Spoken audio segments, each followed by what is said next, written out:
Arun Kapur writes poetry and produces videos for YouTube to allow him to express himself and overcome his battles with mental health. And we caught up with him at his workplace, the Lighthouse in Wolverhampton, to hear about his work.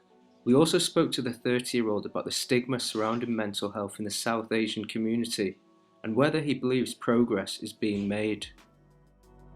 So the overall game is, or goal rather, is to be able to find a way to express myself, which I do via my YouTube, to reach out to people who may be watching or listening, that's via the mental health, and just sort of offer the option to people that there is a way for people to be able to self-connect with themselves and see it through me connecting through my videos. And just in terms of your journey with mental health, what battles have you faced? I mean, like many people, as you mentioned, have faced various battles.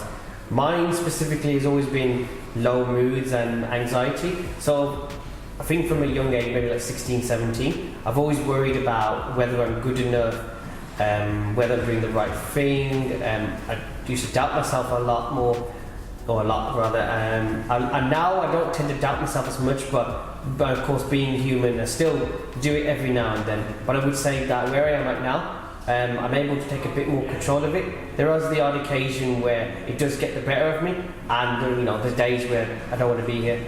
Did you feel if you didn't have the avenue to publish your videos and express your feelings, then it would have a negative impact on your health and mental well-being? I would suggest that's correct. Each person has their own outlet and their own maybe expressive form. Where, in mine, it is through my videos and my poetry, because I write poetry as well.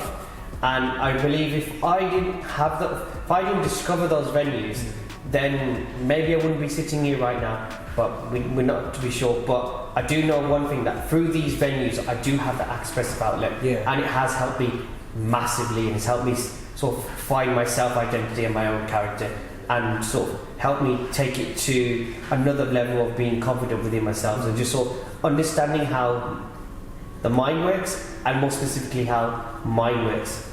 And as a member of the South Asian community, have you noticed sort of the stigma ease in recent years, or do you think it's sort of we're at the same spot and we're not making progress in that area? I would say a few years ago that it was sort of a code red, a high alert, in terms of not understanding. I would agree with you and say that now there is a lot more ease with it, that there is a lot more understanding. I'm not sure if this is maybe a generational aspect, because I would say that people from my generation do have that sort of level sense of understanding, and they are not just talking but taking action. And I think that's a key element, taking action, because a lot of people within the communities that do understand, they're not necessarily doing something about it, but I think because a lot of people are more connected with each other on this subject matter and seeing it less of a taboo and more of a sort of an open-minded topic, there is more being done about it. There's workshops, there's charities like Dariyaki who offer so much support, who work with Time to Change, etc. And it's more out there, it's less sort of in the shadows it's sort of less of a, it's more seen as a priority as much as physical illness. Of course. Because I would say that mental illness as a whole is not always seen as a priority. In our community, I would suggest by examples is that they'd say have some, just have some medicine, have a paracetamol, or you should go do this, go do that, rather than just sort of saying, just talk about it.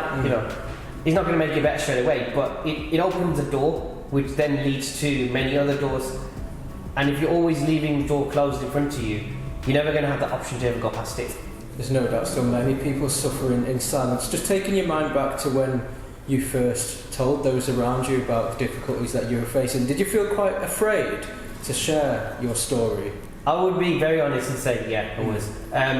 Because it was from such a young age. I think I was 21, so that's about 9 years ago. It was after university, so I graduated. I got what I thought was the hardest part of my life, only to realise that no, this was now going to become the next chapter in sort of difficulty, because now I had to face the real world, and I had to kind of open up to my own battles. I couldn't avoid it no more. I couldn't hide through going to university, through partying, through studying, and now I had to sort of be open about what was going on. And very fortunately, I'm very grateful for this, that my family are very open-minded and have always been very loving and supportive of anything I've done or ever felt. So when I went to them, they weren't shocked, because I think they had a sense of understanding, they had a sense of knowing that this was going on. But for me, it was unimaginable how difficult it was at the time, because I was so worried about the repercussions of it. Would I be seen as a black sheep? Would I get worse from here? What do I do? Where are the answers? How do I cope? How do I solve this? How do I fix this? But later on, I realised it's not about just fixing it. It's like the Japanese do. If something's broken, you put little pieces of gold and it's back to what it is.